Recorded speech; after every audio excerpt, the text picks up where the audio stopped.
Hi గారు, welcome to our channel. ప్రస్తుతం మనతో పాటు దామో బాలాజీ గారు, సీనియర్ జర్నలిస్ట్, వారితో ఒకసారి మాట్లాడదాం. సార్ నమస్కారం సార్. నమస్తే. సార్, అదానికి రేవంత్ రెడ్డి గారు షాక్ ఇచ్చినట్టు తెలుస్తుంది సార్. ఒక 100 కోట్లు రిటర్న్ చేసేసారు. అంటే అదాని ఇచ్చిన డబ్బును రివర్స్ వాళ్ళకే ఇచ్చేసినట్టుగా చెప్తున్నారు. దీనివల్ల అదానికి ఏ రకంగా నష్టం, మరి తెలంగాణకి ఏ రకంగా నష్టం? సో దీనిపైన ఇటు బీఆర్ఎస్ కానివ్వండి, బీజేపీ వాళ్ళ స్టాండ్ ఏ విధంగా ఉంది? అలాగే వీళ్ళు ఒప్పందాలు కూడా చేసుకున్నారు కదా అని అంటున్నారు కదా, ఆరోపిస్తున్నారు కదా, మరి ఒప్పందాలని కూడా అదానితో క్యాన్సిల్ చేసుకునే అవకాశం కనిపిస్తుందా సార్? రాహుల్ గాంధీ చాలా స్ట్రాంగ్గా అదానీని వ్యతిరేకిస్తున్నాడు. అదానీని అరెస్ట్ చేసి జైల్లో పెట్టాలంటున్నాడు. అదానీ అంటే ఎవరో కాదు, మోడీని అంటున్నాడు. సో మోడీ కూడా రిజైన్ చేయాలంటున్నారు. ఇప్పుడు పార్లమెంట్లో కూడా దీని మీద పెద్ద ఎత్తున గొడవ చేసే అవకాశం ఉంది ప్రతిపక్షాలు.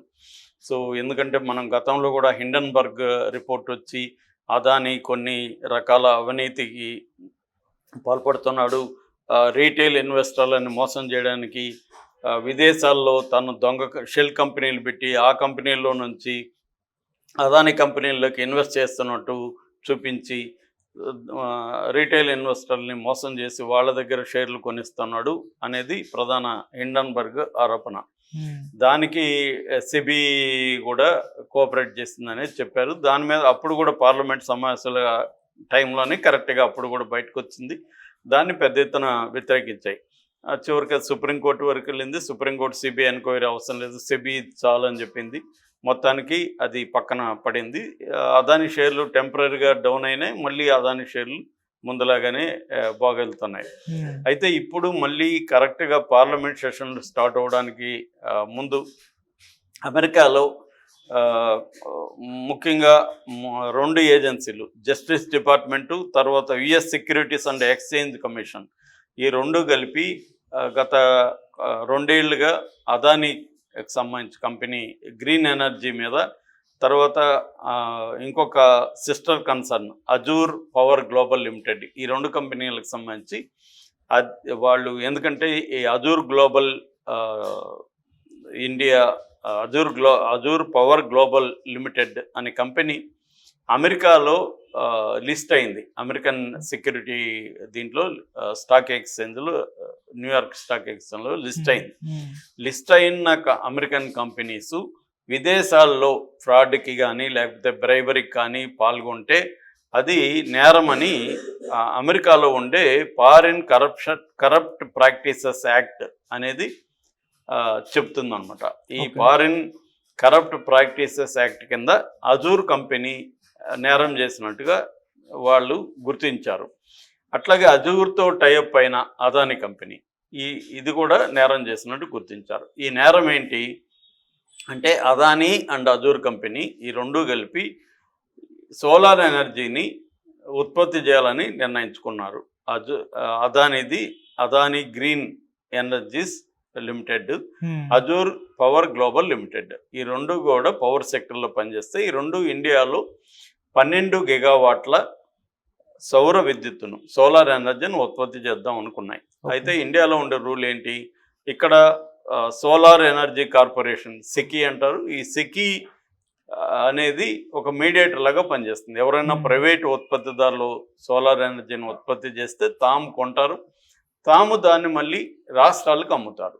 సో ఇప్పుడు అదాని ఈ సెకీని అప్రోచ్ అయ్యాడు. ఇట్లాగా మేము 12, నేను ఒక అదాని గ్రీన్స్ తరపున ఈ 8, తర్వాత అజూర్ తరపున 4, మొత్తం 12 గిగావాట్లు ప్రొడ్యూస్ చేసి మీకు అమ్ముతామంటే, వీళ్ళు కోట్ చేశారు కదా ఇంతకు అమ్ముతామని. ఈ రేట్లకు స్టేట్లు కొంటారనేది సెకీ విచారించింది. ఎవరు కూడా, ఏ స్టేట్ కూడా ముందుకు రాలేదు. దాంతో అదానికి వాళ్ళు ఏం చెప్పారంటే, మేము నీ దగ్గర కొనలేము, ఎందుకంటే స్టేట్స్ కొనలేవు. అప్పుడు అదాని ఏం ప్లాన్ చేస్తాడు, స్టేట్స్ని కానీ ఒప్పిస్తే కొనడానికి వీళ్ళు మన దగ్గర కొంటారు, మనకి దాదాపు 2 లక్షల కోట్ల లాభం వస్తుంది అని చెప్పి ఏం చేశారంటే, జగన్ని పట్టుకొని జగన్కి 1750 కోట్లు ఇచ్చి, జగన్తో పాటు ఇంకొక 3 రాష్ట్రాలు, ఒక కేంద్రపాలిత ప్రాంతం, అంటే ఒరిస్సా, తమిళనాడు, ఛత్తీస్గఢ్, ఈ 3 రాష్ట్రాలు, కేంద్రపాలిత ప్రాంతం అప్పుడు జమ్మూ అండ్ కాశ్మీర్, ఈ 4టికి లంచం ఇచ్చినట్టుగా ఈ అమెరికన్ ఏజెన్సీస్ ఆరోపించాయి. సో వీళ్ళు లంచం ఇచ్చి ఆ విషయాన్ని అమెరికాలో ఉండే ఈ ఏజెన్సీలకి స్టాక్ ఎక్స్చేంజ్ తెలియజేయలేదు. రెండోది ఏంటంటే అమెరికాలో ఇన్వెస్టర్ల దగ్గర నుంచి డబ్బులు కూడా కలెక్ట్ చేశాయి ఈ రెండు కంపెనీలు కలిపి. కాబట్టి వీళ్ళిద్దరూ నేరం చేశారు.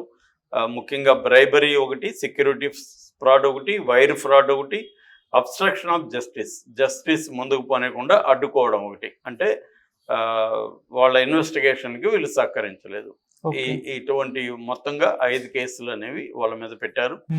దానికి సంబంధించి అక్కడ ఈ అజూరులో ఉండి తర్వాత అదానీ కంపెనీస్కి ఎగ్జిక్యూటివ్ డైరెక్టర్గా ఉన్న అదానీ వాళ్ళ తమ్ముడు కొడుకు సాగర్ అదానీ అని వాళ్ళు అదుపులోకి తీసుకొని అతని దగ్గర ఉన్న ఎలక్ట్రానిక్ గ్యాడ్జెట్స్ అంతా వాళ్ళు సీజ్ చేసి దాంట్లో నుంచి కొన్ని డీటెయిల్స్ని కనిపెట్టారు. ఆ డీటెయిల్స్లో వాళ్ళ దగ్గర పవర్ పాయింట్ ప్రజెంటేషను, మెసేజ్లు, కోడ్లు ఇవన్నీ ఉన్నాయి. వాటన్నిటిని బట్టి వీళ్ళు జగన్ పేరు చెప్పలేదు, ఫారిన్ అఫీషియల్ నెంబర్ 1 అని పెట్టారు. వాళ్ళ లాంగ్వేజ్ అలాగే ఉంటుంది. ఫారిన్ అఫీషియల్ నెంబర్ 1 ఆంధ్రప్రదేశ్ అంటే ఇంకెవరున్నారు, జగనే ఉంటాడు. సో ఎందుకంటే 2019 నుంచి 23 వరకు ఉన్న ప్రభుత్వం కాబట్టి జగన్కి 1750 కోట్లు ఇచ్చారు. జగన్ దానికి 7 గిగావాట్ల విద్యుత్తును జగన్ కొనుగోలు చేస్తున్నట్టు సోలార్ ఎనర్జీ కార్పొరేషన్కి ఒప్పందం 25 ఏళ్ళకి ఒప్పందం కుదుర్చుకున్నారు. 2.49 అంటే ₹2.49 పర్ యూనిట్కి ఇది జరిగింది. సో దీని మీద వాళ్ళు కేసులు పెట్టారు. ఇప్పుడు ఏమైంది, కాంగ్రెస్ ప్రభుత్వం కాంగ్రెస్ పార్టీ ఇమ్మీడియట్గా రాహుల్ గాంధీ అరెస్ట్ చేశారు. అప్పుడు రాహుల్ గాంధీకి ఎదురైన ప్రశ్న ఏంటి, సరే బాగానే ఉంది, మీరు అదాన్ని వ్యతిరేకిస్తున్నారు అమెరికా చెప్పిందని, కానీ మరి అదానీ దగ్గర పెట్టుబడులు పెట్టించుకోవడానికి రాహుల్ గాంధీ ఎందుకు ట్రై చేస్తున్నాడు? అదానీ ఇస్తున్న 100 కోట్లు అదానీ విరాళంగా యంగ్ ఇండియా స్కిల్ యూనివర్సిటీకి తెలంగాణలో ఇస్తున్నారు కదా, మీ కాంగ్రెస్ పార్టీ ఎందుకు తీసుకుంటుందని రాహుల్ గాంధీకి మీడియా ప్రశ్నలు కానీ, ఇటు బీజేపీ వాళ్ళు కానీ, ఇక్కడైతే బీఆర్ఎస్ వాళ్ళు కానీ తీవ్రమైన ప్రశ్నలు, వ్యతిరేకత రాహుల్ గాంధీకి వచ్చింది. ఈ ఓవరాల్ ఇష్యూలో రాహుల్ గాంధీకి వ్యతిరేకత వచ్చింది. ఎందుకంటే జనాలకి అందరికి కూడా ఉండేది ఏంటంటే, ఇక్కడ అదానీ బ్రైబ్ ఇస్తే అమెరికా వాడికి ఏం సంబంధం, మన ఇంటర్నల్ విషయాల్లో అమెరికా కలుగు చేసుకోవడానికి ఎవరు అన్న ఒక ప్రశ్న కూడా వచ్చింది. బీజేపీ దీన్ని జాగ్రత్తగా క్యాష్ చేసుకుంది. బీజేపీకి స్ట్రాంగ్ మీడియా ఉంది కాబట్టి అదానీ మీద అటాక్ అంటే ఇండియా మీద అటాక్ అన్నట్టుగా దీన్ని చేసింది. అట్లాగే అక్కడ బైడెన్కి ట్రంప్కు పడదు కాబట్టి పోయేటప్పుడు ట్రంప్ ఇలాగా అదాని మీద ఒత్తిడి తెస్తున్నానని ఇంకొక ఆర్గ్యుమెంటు. రెండోది డీప్ స్టేట్ అంటే అమెరికాలో ఉండే కార్పొరేట్ సంస్థలు కావచ్చు, మిలిటరీ సంస్థలు కావచ్చు, ప్రైవేటువి.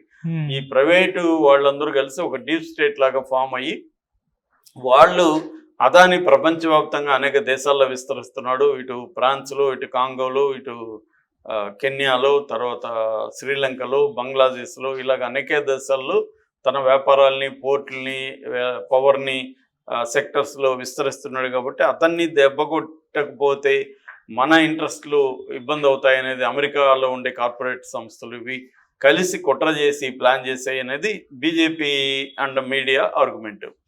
సో ఇది జనాలకు కన్విన్స్ అవుతున్నారు.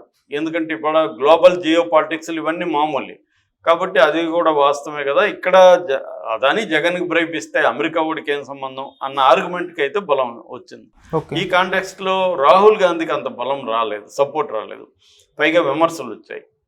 నువ్వేమో ఒక పక్క ఇది చెప్తావు, అదే హరీష్ రావు ఉన్నాడు, ఢిల్లీలో ఏమో ఆయన చెప్తాడు, గల్లీలో అయినా తీసుకుంటాడు అని.